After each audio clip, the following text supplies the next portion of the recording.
En raison de l'épidémie de coronavirus qui touche actuellement notre pays, le ministère de l'Économie et des Finances ainsi que la CCI Meuse-Haute-Marne ont pris la décision d'annuler les journées portes ouvertes prévues du 30 mars au 5 avril.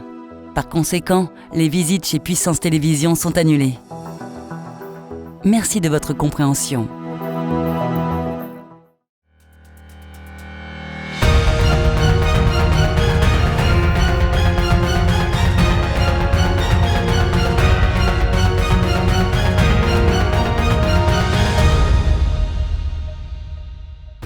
Bonsoir à tous, vendredi 13 mars 2020, bienvenue dans votre journal. Et à la une ce soir, c'est bien sûr les mesures prises par le président de la République hier soir lors de son allocution à 20h. Emmanuel Macron a en effet annoncé la fermeture de toutes les écoles dès lundi et ce jusqu'à nouvel ordre. Il a également annoncé le maintien des élections municipales de dimanche. Vos réactions et témoignages dès le début de ce journal. Une nouvelle crèche a rejoint le réseau intercommunal d'accueil de la petite enfance de la communauté d'agglomération Saint-Dizier et Blaise depuis le 1er janvier, ce qui a entraîné quelques changements, vous le verrez. Et puis J-2 avant le premier tour des élections municipales, nous irons à Joinville pour rencontrer les différents candidats.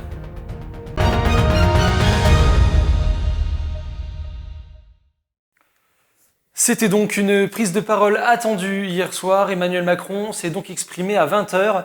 Le président de la République a notamment annoncé la fermeture de toutes les écoles sur le territoire français. Il a cependant assuré que les élections municipales de dimanche auront bel et bien lieu, ce qui provoque une vague d'incompréhension au sein des Français. Regardez ce reportage préparé par Lisa Lamorlette et Antoine Regnault.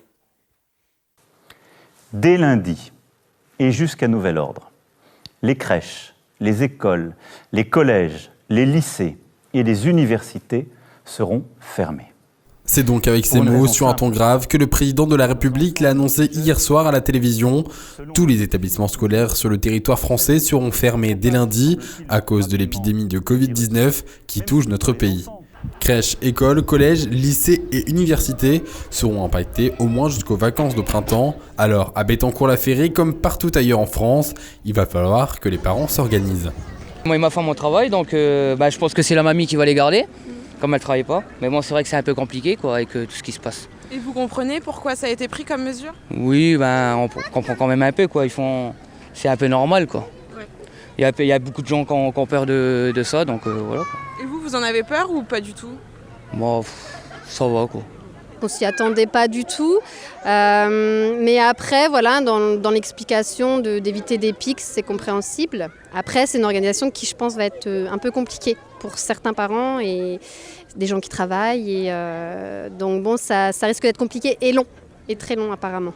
Malgré cette fermeture forcée, des cours en ligne devraient être dispensés aux élèves. J'ai interrogé les scientifiques sur nos élections municipales, dont le premier tour se tiendra dans quelques jours. Ils considèrent que rien ne s'oppose à ce que les Français, même les plus vulnérables, se rendent aux urnes. Autre mesure annoncée, le maintien des élections municipales des 15 et 22 mars prochains. Pour l'heure, les états civils et le personnel en charge de l'organisation de ces dernières ont dû s'adapter. Le bureau de vote a été configuré justement pour éviter la promiscuité entre les électeurs. Donc les électeurs sont invités d'une part à respecter les distances de sécurité de minimum 1 mètre vis-à-vis des autres électeurs. De la même façon, les isoloirs ont été orientés côté mur par exemple pour éviter la manipulation des rideaux. Donc les électeurs sont invités à rentrer directement dans l'isoloir sans avoir à manipuler tout ce qui est rideau et sans avoir à toucher les éléments matériels. Les électeurs pourront disposer de gel hydroalcoolique qui sera mis à leur disposition pour se désinfecter les mains à l'entrée et à la sortie de chaque bureau de vote. On invite les électeurs à venir avec leur stylo individuellement pour pouvoir signer les listes d'émargement, ce qui évite de toucher aussi tout contact avec un objet qui aurait été manipulé par plusieurs électeurs. Il n'y a aucune crainte à avoir et les électeurs peuvent venir voter en toute sérénité sans rencontrer de difficultés particulières. Alors, pour le maintien de l'organisation démocratique de notre pays, les élections municipales auront bien lieu dès dimanche, partout en France, et en limitant les risques de propagation du coronavirus. A noter que ce midi, le Premier ministre Édouard Philippe a annoncé au 13h de TF1 que les rassemblements de plus de 100 personnes sont désormais interdits. Les crèches, elles aussi, seront donc fermées dès ce lundi. Pourtant, hier après-midi à Saint-Dizier, les enfants de la structure multi-accueil du centre-ville organisaient leur carnaval. Une crèche qui a rejoint le réseau intercommunal d'accueil de la petite enfance de la communauté d'agglomération Saint-Dizier-d'Héry-Blaise depuis seulement le 1er janvier. Ce qui a forcément engendré quelques changements. Les explications d'Antoine Regnault. Ce jeudi, c'était costume et gourmandise dans la crèche du centre-ville de Saint-Dizier, une crèche qui n'a pas encore officiellement de nom, mais qui pourrait bien en avoir un dans quelques semaines, car c'est depuis le 1er janvier 2020 qu'elle a vu le jour sous sa forme actuelle, c'est-à-dire reliée au réseau de petite enfance de l'agglomération Saint-Dizier-d'Héry-Blaise. Auparavant, cette crèche était liée à la caisse d'allocation familiale. Des différences notables apparaissent.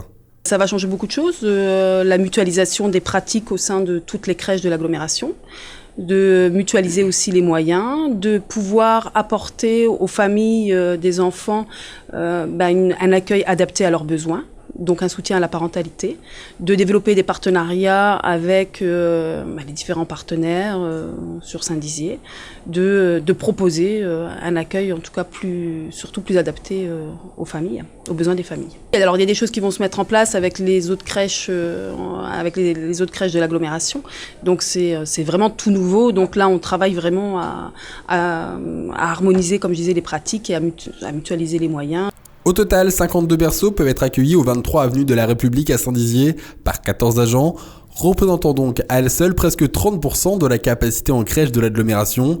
Des enfants qui ont entre 10 semaines à 5 ans et qui ce jour étaient tous déguisés pour fêter Carnaval, une animation nouvelle dans cette nouvelle crèche. Du côté pratique, un projet de guichet unique est en cours afin de faciliter les démarches aux familles dans le cadre d'accueil collectif ou individuel. Chute démographique, pauvreté, jeunesse, emploi, Unitech, voici quelques exemples des gros dossiers qui attendent le prochain maire de Joinville. À 2 jours du premier scrutin des élections municipales, nous avons rencontré ceux qui aspirent à être le prochain maire de la capitale du Valage. Un reportage de Lisa Lamorlette. Joinville, 3000 habitants, une petite cité de caractère en Haute-Marne située entre Saint-Dizier et Chaumont. Ce dimanche, les Joinvillois éliront eux aussi leur nouveau maire. 3 candidats sont en lice, Philippe Neveu, le dissident de la majorité, Gérard Matera, le candidat du Parti communiste, et Bernard Olivier, le maire sortant.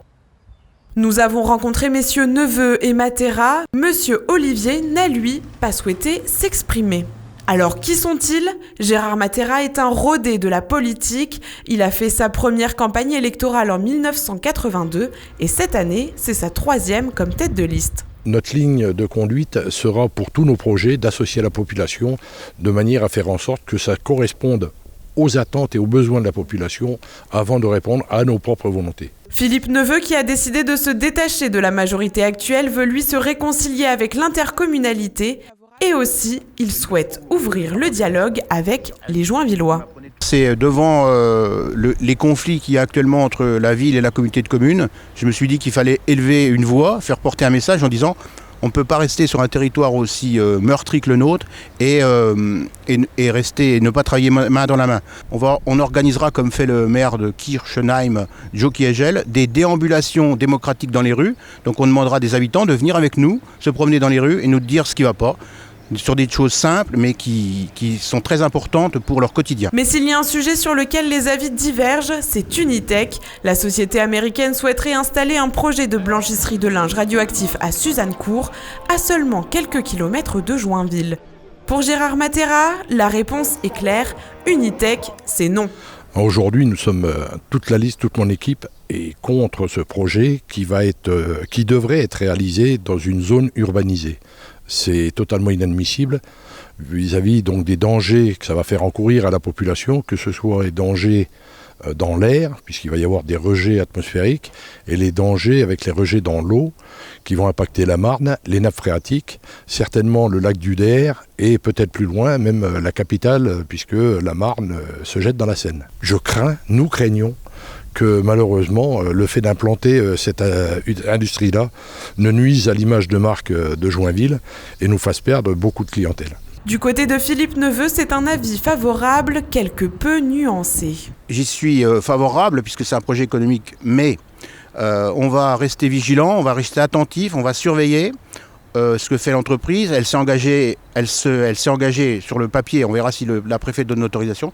Mais si jamais je suis élu, dès mon élection, une des premières mesures que je prendrai, je nomme Catherine Prat-Bernon, première adjointe, hostile au projet, comme chargée de constituer un groupe d'un comité consultatif qui sera ouvert à tous les Joinvillois et qui aura pour but de vérifier les dires et les analyses de la société et de dénoncer toute dérive et de mettre, et je serai le premier dans ce cas-là à m'opposer à l'entreprise.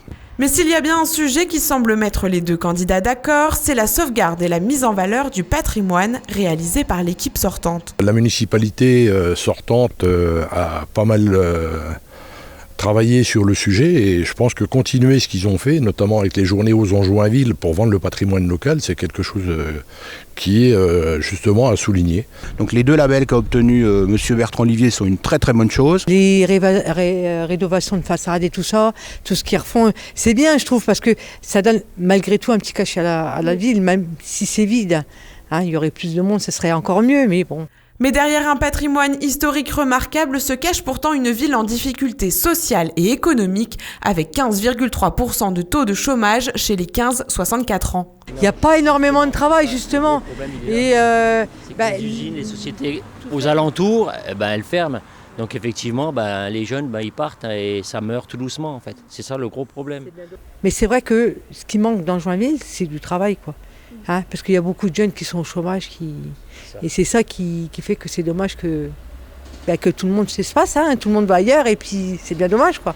Hein. Alors, quelle solution pour les jeunes ? Pour les faire rester, donc il faut créer de l'emploi, il faut leur créer de l'activité, il faut les prendre en compte. Par exemple, on voudrait bien, mais bon c'est un rêve, on voudrait bien faire un café à l'image de ce qui se fait, un café pour les jeunes, ou une salle de réunion, ou à l'image de ce qui se fait pour le Petit Paris à Saint-Dizier. Beaucoup de monde souhaite effectivement maintenir sa population, voire la faire progresser.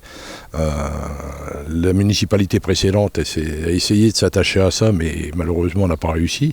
Donc j'espère que nous parviendrons en proposant aux jeunes des formations locales qui leur permettent de pouvoir rester à Joinville. En tout cas, chez les plus petits, il y a un aspect important que tous devront bien prendre au sérieux, le respect de l'environnement. La ville est sale, qu'il y a des gens qui jettent les papiers, les cigarettes, les trucs de tabac, du coup, c'est pas bien. Alors, qui de ces trois candidats se retrouvera dans le fauteuil de numéro 1 le 22 mars prochain ? Les premiers éléments de réponse devraient arriver dans les urnes ce dimanche. C'est donc la fin de cette édition. Merci à tous de nous avoir suivis. Tout de suite, vos prévisions météo. L'information continue sur Puissance Télévisions. Toute l'actualité qui vous concerne, à voir ou à revoir, dès maintenant sur puissancetélévision.fr et sur notre application mobile.